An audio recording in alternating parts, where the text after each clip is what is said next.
বাংলাদেশের প্রথম ডিজিটাল শিক্ষা বোর্ড যশোর শিক্ষা বোর্ড কর্তৃক প্রবর্তিত কোশ্চেন ব্যাংক বা প্রশ্ন ব্যাংক সফটওয়্যারটির পরিচিতিমূলক পর্বের দ্বিতীয় ধাপে আমি বিদ্যুৎ ফৌজদার সহকারী শিক্ষক আইসিটি পায়োনিয়ার মাধ্যমিক বালিকা বিদ্যালয় খুলনা সদর খুলনা আপনাদের সবাইকে স্বাগত ও শুভেচ্ছা জানাচ্ছি। দ্বিতীয় পর্বে মূলত আমি শিক্ষকদের সঙ্গে ক্রিয়েট কোশ্চেনের আওতায় ক্রিয়েটিভ কোশ্চেন বা সৃজনশীল প্রশ্ন কীভাবে প্রণয়ন করতে হবে সেই বিষয়টি উপস্থাপন করার চেষ্টা করব। গতানুগতিকভাবে আমাকে যশোর বোর্ডের ওয়েবসাইটে প্রবেশ করার ক্ষেত্রে সবচেয়ে মজিলা ফায়ারফক্স এই ব্রাউজারটি বেশি অ্যাক্সেসিবিলিটি হয়। এই ব্রাউজারটি আমি ওপেন করলাম। ওপেন করে এখানে যে অ্যাড্রেস বার আছে সেই অ্যাড্রেস বারে আমি যশোর বোর্ডের ঠিকানাটি লিখে দেবো। আমার এখানে যেহেতু রিজার্ভ হিসাবে যশোর বোর্ডের ঠিকানাটি অন্তর্ভুক্ত করা ছিল সেটি আমি সিলেক্ট করে দেওয়ার সঙ্গে সঙ্গে যশোর বোর্ডের ওয়েবসাইটটি উন্মুক্ত হয়েছে। যদি আমার কাছে ঠিকানাটি রিজার্ভ না থাকতো তাহলে আমাকে এখানে অ্যাড্রেস বারে লিখতে হতো www.joshorboard.gov.bd। তারপর এখানে সার্চ অপশনে রিলোড কারেন্ট পেজ এই অংশে ক্লিক করলে বা ইন্টার বাটন চাপ দিলে এই পৃষ্ঠাটি পাওয়া যেত। এখন আমার প্রদর্শিত পৃষ্ঠা যশোর শিক্ষা বোর্ডের মূল ওয়েবসাইটের পৃষ্ঠার মধ্যে বাম পাশে একাধিকটি ট্যাব সংযুক্ত করা আছে। এই ট্যাবের মধ্যে থেকে তৃতীয়টি কোশ্চেন ব্যাংকে ক্লিক করতে হবে।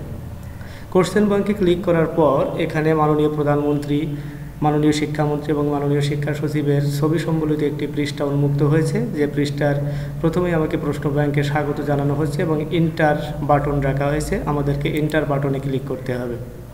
এন্টার বাটনে ক্লিক করার পর যশোর শিক্ষা বোর্ডের বিভিন্ন শীর্ষস্থানীয় কর্মকর্তাদের মেসেজ সম্বলিত একটি বার্তা পৃষ্ঠা বাম পাশে পাওয়া যাচ্ছে এবং ডান পাশে সাইন ইন করার জন্য দুইটি অপশন আছে। একটি অপশন ইউজার নেম এবং আরেকটি অপশন পাসওয়ার্ড। ইউজার নেম অপশনটিতে আমাদের শিক্ষকদের যে ওটিপি করা আছে, ওটিপি করার পর আমরা যে একটি আইডি নাম্বার পেয়েছিলাম সেই আইডি নাম্বারটি দিতে হবে এবং আইডি নাম্বারটি দেওয়ার আগে আমাদেরকে 13 এই ডিজিট দুটি দিয়ে নিতে হবে। আমি সফটওয়্যারটিতে প্রবেশ করার ক্ষেত্রে আমার আইডি নাম্বারটি প্রবেশ করাচ্ছি এবং তার আগে 13 তারপর 6টি 0 এবং 3535 ডিজিটটি অন্তর্ভুক্ত করেছি। এখন আমাকে দ্বিতীয় অপশন হিসাবে পাসওয়ার্ডটি অন্তর্ভুক্ত করতে হবে। পাসওয়ার্ড অন্তর্ভুক্ত করার জন্য যেটি জ্ঞাতব্য সেটি হচ্ছে আমার ওটিপি করার সময় যে ইমেইল অ্যাড্রেস দেওয়া ছিল সেই ইমেইল অ্যাড্রেসে যশোর বোর্ড কর্তৃপক্ষ ইতিমধ্যে আমাদের পাসওয়ার্ড প্রেরণ করেছেন। আমি সেই পাসওয়ার্ডটি এখানে অন্তর্ভুক্ত করতে পারি, অথবা যদি পাসওয়ার্ডটা আমি ইতিমধ্যে পরিবর্তন করে থাকি তাহলে পরিবর্তিত পাসওয়ার্ডটি এখানে লিখতে হবে। আমি আমার পাসওয়ার্ডটি এখানে লেখার চেষ্টা করছি। এই পাসওয়ার্ডটি লেখার পর আমাদেরকে লগ ইন অপশনে ক্লিক করতে হবে। লগ ইন অপশনে ক্লিক করার পর আমরা দেখতে পাচ্ছি আমাদের মূল টিচার ড্যাশবোর্ড এই পৃষ্ঠাটি উন্মুক্ত হয়েছে। এখানে টিচার ড্যাশবোর্ডের আওতায় আমাদের যে সমস্ত মেনুগুলো আছে ক্রিয়েটিভ কোশ্চেন, সাধারণ বহু নির্বাচনী, বহুপদী সমতাসূচক এবং অভিন্ন তথ্যভিত্তিকের ট্যাব। এখানে মূলত আমি প্রশ্ন দেওয়ার পর প্রশ্নটি কী অবস্থায় আছে, পেন্ডিং, অ্যাপ্রুভ না রিজেক্ট, সেগুলো দেখার জন্য এটি করা হয়েছে। আমাদের ক্রিয়েটিভ কোশ্চেন বা সৃজনশীল প্রশ্ন বা বহুপদী সমতাসূচক বা বহু নির্বাচনী প্রশ্ন করার ক্ষেত্রে যেটি অনুসরণ করতে হবে ম্যানেজ কোশ্চেন অপশনে ক্লিক করতে হবে। ম্যানেজ কোশ্চেন অপশন ক্লিক করার পর এখানে 1 2 3 4 5টি অপশন উন্মুক্ত হয়েছে। তার মধ্যে ক্রিয়েট কোশ্চেন নামে প্রথম যে অপশনটি আছে সেটি প্রশ্ন করার জন্য নির্বাচন করতে হবে। ক্রিয়েট কোশ্চেন উন্মুক্ত করার পর ক্রিয়েট কোশ্চেনের দুইটি অংশ আছে, একটা আছে ক্রিয়েটিভ কোশ্চেন বা সৃজনশীল, আরেকটা হচ্ছে মাল্টিপল চয়েস কোশ্চেন। এই দ্বিতীয় পর্বে আমি শুধু ক্রিয়েটিভ কোশ্চেন বা সৃজনশীল পর্বটি নিয়ে আলোচনা করব বিধায় ক্রিয়েট কোশ্চেন অংশটি আমি নির্বাচন করলাম। ক্রিয়েট কোশ্চেন নির্বাচন করার পর এখানে যে বিষয় পরিলক্ষিত হচ্ছে সেটি হচ্ছে প্রথমে আমাকে যে কাজটি করতে হবে সিলেক্ট ক্লাস অংশ ড্রপডাউন বাটনটি উন্মুক্ত আছে। এখান থেকে আমাকে ক্লাস নির্বাচন করতে হবে। যশোর শিক্ষা বোর্ড ইতিমধ্যে দুটি ক্লাসকে এখানে সন্নিবেশন করেছে, 8ম এবং 9ম ও 10ম। ক্লাস সিলেক্ট করার পর সিলেক্ট সাবজেক্ট অংশে আমাকে বিষয় নির্বাচন করতে হবে। আমাদের মনে রাখতে হবে আমরা যে যে বিষয় শিক্ষক হিসাবে এই প্রশ্ন ব্যাংক সফটওয়্যারে অন্তর্ভুক্ত হয়েছে অর্থাৎ অ্যাপ্রুভড হয়েছি সেই বিষয়টি অবশ্যই এখানে প্রদর্শিত হবে এবং সেই বিষয়টি নির্বাচন করার পর আমাকে যে কাজটি করতে হবে সেটি হচ্ছে নেক্সট বাটনে ক্লিক করতে হবে।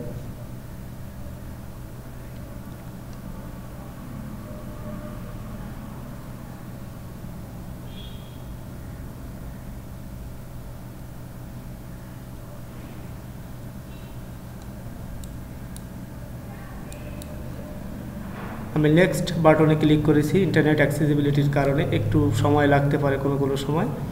নেক্সট বাটনটি এখন ক্লিক করার পর আমার ক্রিয়েটিভ কোশ্চেনের মূল বিষয়টি এখন আমাদের সামনে উন্মুক্ত হয়েছে। এখানে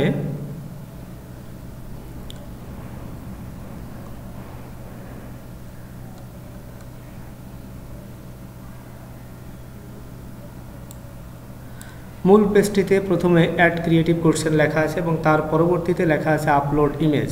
আমি উদ্দীপক হিসাবে যদি কোনো চিত্র, যদি কোনো গ্রাফ, চার্ট বা কোনো সারণী ব্যবহার করতে চাই, তাহলে সেটি আমাকে কম্পিউটারে আগে থেকে স্ক্যান করে রেখে এখানে উদ্দীপক হিসাবে ব্রাউজ করে নিতে হবে। ব্রাউজ করার পর সম্পূর্ণ চিত্রটি এখানে upload image will show here এই অংশে প্রদর্শিত হবে। যদি আমার এরকম হয় যে একাধিক চিত্রকে আমি উদ্দীপক হিসাবে ব্যবহার করতে চাচ্ছি, তাহলে একাধিক চিত্র আগে একসঙ্গে একটি ইমেজে পরিণত করে নিতে হবে এবং সেটি স্ক্যান করে কম্পিউটারে সংরক্ষণ রাখতে হবে নির্দিষ্ট ফোল্ডারের মধ্যে, এবং পরবর্তীতে ব্রাউজ করে ওই ফোল্ডার থেকে ছবিটি সিলেক্ট করে ওপেন অথবা ডাবল ক্লিক করলে এখানে অটোমেটিক্যালি ব্রাউজ হয়ে প্রদর্শিত হবে। এরপর যে কাজটি আমাকে করতে হবে, গ নং প্রশ্নের জন্য চ্যাপ্টার এবং লার্নিং আউটকাম সিলেক্ট করা। আমাদের খেয়াল রাখতে হবে গ নং প্রশ্নের জন্য আমি সর্বোচ্চ দুটো লার্নিং আউটকাম বা শিখন ফল নির্বাচন করতে পারবো। তার পূর্বে আমাকে অধ্যায় সিলেক্ট করতে হবে। আমি এই অধ্যায়ের ক্ষেত্রে আমি প্রথম অধ্যায় অর্থাৎ তথ্য যোগাযোগ প্রযুক্তি এবং আমাদের বাংলাদেশ এই অংশটি সিলেক্ট করলাম। সিলেক্ট করার পর নিচে সংরক্ষিত যে লার্নিং আউটকাম বা শিখন ফল ইতিমধ্যে হাইড ছিল সেটি এখন উন্মুক্ত হয়েছে। এখান থেকে আমাকে লার্নিং আউটকাম বা শিখন ফল নির্বাচন করতে হবে।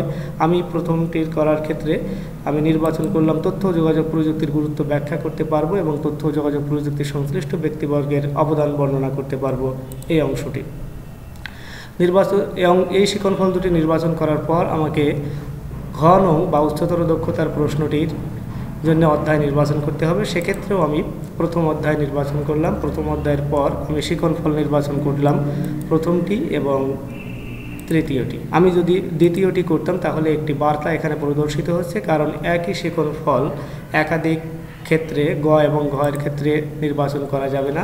আমি গতে যে শিক্ষণফল নির্বাচন করব সেটি ঘতে শুধুমাত্র একটির মিল থাকতে পারে।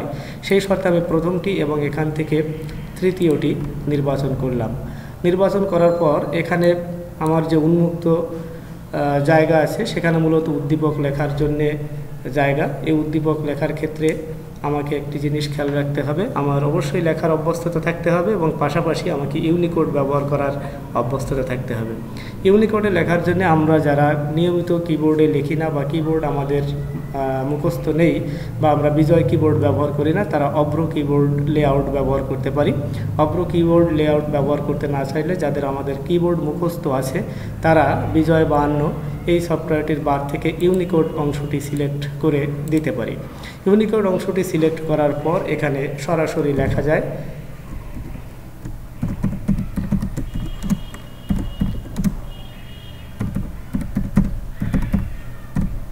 এরকমভাবে উদ্দীপকটি লিখতে হবে। উদ্দীপকটি লেখার পর আর যদি এরকম বার প্রদর্শিত না হয় তাহলে আমাদের স্টার্ট বাটনে ক্লিক করতে হবে অল প্রোগ্রামস এবং এখান থেকে বিজয় 52 এই অপশনটি ক্লিক করলে এই বারটি প্রদর্শিত হবে। আমার এখানে বারটি প্রদর্শিত আছে, বিদায় এটি আর ক্লিক করার দরকার নেই। এবার আমরা উদ্দীপক লেখার পর আমাদের ক এবং খ নং প্রশ্ন নির্বাচন করতে হবে। আমরা যারা সৃজনশীল প্রশ্ন করতে অভ্যস্ত তারা জানি কতে থাকে জ্ঞানমূলক প্রশ্ন। সেক্ষেত্রে আমাকে প্রথমে যে কাজটি করতে হবে অধ্যায় নির্বাচন। আমি ক নম্বরের প্রশ্নটিও প্রথম অধ্যায় থেকে করতে চাই বিধায় প্রথম অধ্যায়টি নির্বাচন করলাম। এক্ষেত্রে শিক্ষণফল নির্বাচন করার পালা। শিক্ষণফল নির্বাচন করার ক্ষেত্রে আমি যদি প্রথম শিক্ষণফলটি নির্বাচন করি তাহলে ইতিমধ্যে আমাকে একটি মেসেজ দেওয়া হচ্ছে যে এই শিক্ষণফলটি আগে আমি ব্যবহার করেছি গ নং এবং ঘ নংয়ে, অতএব আমাকে একটি ভিন্ন শিক্ষণফল নির্বাচন করতে হবে যেটি আমি গ বা ঘতে ব্যবহার করিনি।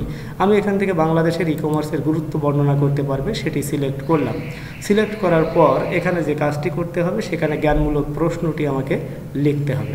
জ্ঞানমূলক প্রশ্নটি লেখা হলে জ্ঞানমূলক প্রশ্নের কাজ শেষ হয়ে যাবে। এরপর আমার খ নং অপশনের জন্য আবার অধ্যায় নির্বাচন করতে হবে, অর্থাৎ এটি অনুধাবনমূলক প্রশ্ন। অনুধাবনমূলক প্রশ্নের ক্ষেত্রে প্রথমে আমি অধ্যায় নির্বাচন করলাম প্রথমটি তথ্য যোগাযোগ প্রযুক্তি এবং আমাদের বাংলাদেশ বিষয়টি নির্বাচন করলে আমার ওই অধ্যায়ের মধ্যে যে সমস্ত লার্নিং আউটকাম ছিল বা শিকনফল ছিল সেগুলো উন্মুক্ত হয়েছে। আমি এখানেও যে লার্নিং আউটকামগুলো আগে ব্যবহার করেছি অর্থাৎ গ, ঘ বা কতে ব্যবহার করেছি সেগুলো আর নির্বাচন করলে আমি মেসেজ পাবো। অর্থাৎ সেগুলোর দিকে আমি যাব না, আমাকে এমন শিকনফল নির্বাচন করতে হবে যে শিকনফলটি ইতিমধ্যে আমি নির্বাচন করিনি। আমি এখানে নির্বাচন করলাম বাংলাদেশের ই সার্ভিসের গুরুত্ব ব্যাখ্যা করতে পারবো এই অংশটি। নির্বাচন করার পর অনুধাবনমূলক প্রশ্নটি এখানে আমাকে লিখতে হবে। এর পরের যে কাজটি আমাকে করতে হবে সেটি হচ্ছে গ এবং ঘ নং প্রশ্ন লেখা।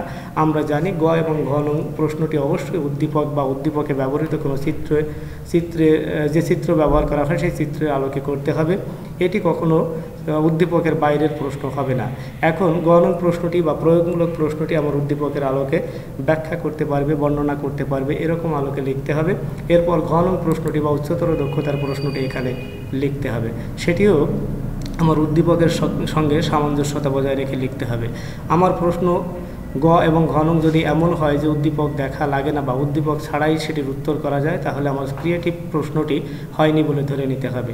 আমাদের একটি জিনিস মনে রাখতে হবে, একই বিষয়বস্তুর উপর উদ্দীপক যেমন ভিন্ন ভিন্ন হবে সৃজনশীল প্রশ্নে, ঠিক একই উদ্দীপক বারবার হবে না। এই শর্তে আমরা একটি কথা বলে থাকি যে সৃজনশীল প্রশ্নের উদ্দীপকের জন্ম হয় একবার, আর একবার মরে গেলে সে আর কখনো জীবিত হবে না। সেই ক্ষেত্রে এই কথাটি মাথায় রেখে আমার গ এবং ঘ নং প্রশ্নটি এখানে আমি লিখব, যেটির উদ্দীপকের সাথে সামঞ্জস্যতা থাকবে। এরপর এই ক, খ, গ, ঘ নং প্রশ্নটি লেখার পর আমাকে যে কাজটি করতে হবে সেটি সিলেক্ট কোশ্চেন লেভেল, বা এখানে কোন ধরনের প্রশ্নের স্তরটি কেমন, ইজি বা সহজ কিনা, মিডিয়াম বা মধ্যম কিনা, বা টো বা কঠিন কিনা সেটি নির্বাচন করে আমাকে সাবমিট করতে হবে। আমি যেহেতু এখানে উদ্দীপক লিখিনি বা কোনো প্রশ্ন লিখিনি, সেই জন্য আমি এখানে কোনো সাবমিট বাটনে ক্লিক করলাম না। সাবমিট বাটনে ক্লিক করলে আপনার প্রশ্নটি পেন্ডিং লিস্টে যে জমা হয়ে যাবে। আপনারা জানেন আমার বিষয়টি তথ্য যোগাযোগ প্রযুক্তি এবং এখানে ক্রিয়েটিভ কোশ্চেনের কোনো বিষয় নেই, শুধুমাত্র নৈবেত্তিক প্রশ্ন আমাকে করতে হয়, তাই আমি এখানে সৃজনশীল প্রশ্ন করলাম না। আমাদের সৃজনশীল প্রশ্ন করার ক্ষেত্রে এই বিষয়গুলি মাথায় রেখে প্রশ্ন করতে হবে। আমি এই বিষয়টি আরও একবার রিভিউ করার চেষ্টা করছি। সৃজনশীল প্রশ্ন করার ক্ষেত্রে যদি আমি উদ্দীপক হিসাবে কোনো চিত্র বা চার্ট বা গ্রাফ ব্যবহার করতে চাই, তাহলে সেটি স্ক্যান করে আগে আমাকে কম্পিউটারে নির্দিষ্ট ফোল্ডারে জমা রাখতে হবে। যদি একাধিক চিত্রকে আমি ব্যবহার করতে চাই, তাহলে একাধিক চিত্রকে একটি চিত্রে রূপান্তর করতে হবে এবং সেটিও আমাদের নির্দিষ্ট ফোল্ডারে জমা রাখতে হবে। যদি আমি ওই চিত্রটি উদ্দীপক হিসেবে ব্যবহার করতে চাই, তাহলে এখানে ব্রাউজ করে আমাকে নির্দিষ্ট ফোল্ডার চিনিয়ে দিয়ে সেখান থেকে ওপেন বা ডাবল ক্লিক করে আমাকে সংযুক্ত করতে হবে। আমি যেহেতু এখানে সংযুক্ত করতে চাচ্ছি না, অর্থাৎ আমি চার্টটি ফেলে দিলাম। এরপর গ নং প্রশ্নের জন্য চ্যাপ্টার এবং তার চ্যাপ্টারের আলোকে শিকনফল নির্বাচন করতে হবে সর্বোচ্চ 2টি। তারপর ঘ নং প্রশ্নের জন্য চ্যাপ্টার এবং সেই আলোকে শিকনফল নির্বাচন করতে হবে সর্বোচ্চ 3টি। তবে গ এবং ঘ এর সঙ্গে শিকনফলের মিল থাকতে পারে সর্বোচ্চ 1টি। এরপরে যে কাজটি করব আমরা স্টিম বা উদ্দীপক লেখার জন্য এই অংশটি আমাদের নিতে হবে। এখানে আমরা ইউনিকোড ব্যবহার করে লিখতে হবে। সেক্ষেত্রে যাদের কিবোর্ড মুখস্থ নেই তারা আমরা অভ্র লেআউট ব্যবহার করে লিখব, আর যাদের কিবোর্ড মুখস্থ আছে তারা বিজয় বা কিবোর্ডের বার থেকে ইউনিকোড অংশটি সিলেক্ট করে আমাকে লিখতে হবে। উদ্দীপকটি লেখার পর আমাকে ক নং প্রশ্নের জন্য চ্যাপ্টার এবং সেই আলোকেও শিকনফল নির্বাচন করে আমাকে শিকনফলের আলোকে প্রশ্ন লিখতে হবে। এখানে প্রশ্ন লেখার পর খ নং প্রশ্নের বা জ্ঞানমূলক প্রশ্নটি লিখতে হবে। জ্ঞানমূলক প্রশ্নের ক্ষেত্রে যেটি করতে হবে, সেখানে চ্যাপ্টার লেখার পর শিকনফল নির্বাচন করতে হবে। কোনো শিকনফল একটির সঙ্গে আরেকটি একই রকম হলে আমাকে বার্তা উপস্থাপন করা হবে সফটওয়্যার থেকে অটোমেশন সিস্টেমে। তখন আমাকে সেই শিকনফলটি বাদ দিয়ে নতুন একটি শিকনফল নিতে হবে এবং সেই শিকনফলটি এখানে অন্তর্ভুক্ত করতে হবে। এরপর গ এবং ঘ নং প্রশ্ন লেখার জন্য উদ্দীপকের শরণাপন্ন হতে হবে এবং উদ্দীপকের আলোকে গ বা প্রয়োগমূলক প্রশ্ন এবং ঘ বা উচ্চতর দক্ষতার প্রশ্নটি লিখতে হবে। প্রশ্নটি লেখার পর যে কাজটি করতে হবে, প্রশ্নটি কোন স্তরের হয়েছে বলে মনে হচ্ছে সেই স্তরটি নির্বাচন করতে হবে। স্তরটি নির্বাচন করার পর সর্বশেষ যে কাজটি হবে আমাকে সাবমিট করতে হবে। এভাবে আমরা একটি ক্রিয়েটিভ বা সৃজনশীল প্রশ্নের লিখিত প্রশ্ন আমরা পেন্ডিং লিস্টে জমা রাখতে পারি যশোর শিক্ষা বোর্ডের অনলাইন কোশ্চেন ব্যাংক পোর্টালে। এটি একটি বিষয় গেল প্রশ্ন কিভাবে করতে হয়। আর এখানে আরেকটি বিষয় আছে মাই প্রোফাইল। মাই প্রোফাইলে সাধারণত একজন শিক্ষকের প্রোফাইলকে সন্নিবেশন করা আছে। যখন আমি পাসওয়ার্ড দিয়ে ঢুকবো প্রথমে, তখন দেখবো যে প্রায় সব তথ্যই যশোর বোর্ড অটোমেশন সিস্টেম আমার এখানে অন্তর্ভুক্ত করে দিয়েছে। তবে পাসওয়ার্ড এবং ছবি নতুন করে সংযুক্ত করার সুযোগ আছে। এই ক্ষেত্রে ছবি সংযুক্ত করার ক্ষেত্রে আমাকে যেটি মনে রাখতে হবে, ব্রাউজ অপশনে ক্লিক করে আমি শিক্ষক হিসেবে আমার যে ছবিটি আছে সেই ছবিটি ব্রাউজ করে এখানে আপলোড অংশে ক্লিক করতে হবে। তাহলে ছবিটি স্বয়ংক্রিয়ভাবে এখানে প্রদর্শিত হবে এবং পাসওয়ার্ড অংশে যে সেই পাসওয়ার্ডটি আমি ইতিমধ্যে বোর্ড আমাকে সরবরাহ করেছে, সেই পাসওয়ার্ডটি আমি বাদ দিয়ে দিতে পারি। বাদ দিয়ে নতুন করে আমার ইচ্ছা মতো 9 ডিজিটের পাসওয়ার্ড দিতে হবে। পাসওয়ার্ডদের ক্ষেত্রে একটি বিষয় অবশ্যই স্মরণে রাখতে হবে, সেটি হচ্ছে যে পাসওয়ার্ডটিতে আমরা যেমন ডিজিট ব্যবহার করব তেমনি সংখ্যা ব্যবহার করব, ডিজিট বা সংখ্যা ব্যবহার করব, পাশাপাশি আমাদেরকে অবশ্যই বর্ণ বা লেটার ব্যবহার করতে হবে এবং সেটি ক্যাপিটাল লেটার এবং স্মল লেটারের হবে। এবং পাসওয়ার্ডটা আরও বেশি মজবুত করার জন্য আমাদের বিভিন্ন সাইন আমরা ব্যবহার করতে পারি। সেই সাইনগুলো ব্যবহার করে এখানে আমরা পাসওয়ার্ডটি অন্তর্ভুক্ত করব। পাসওয়ার্ডটা অন্তর্ভুক্ত করে আমাকে অবশ্যই সাবমিট করতে হবে। সাবমিট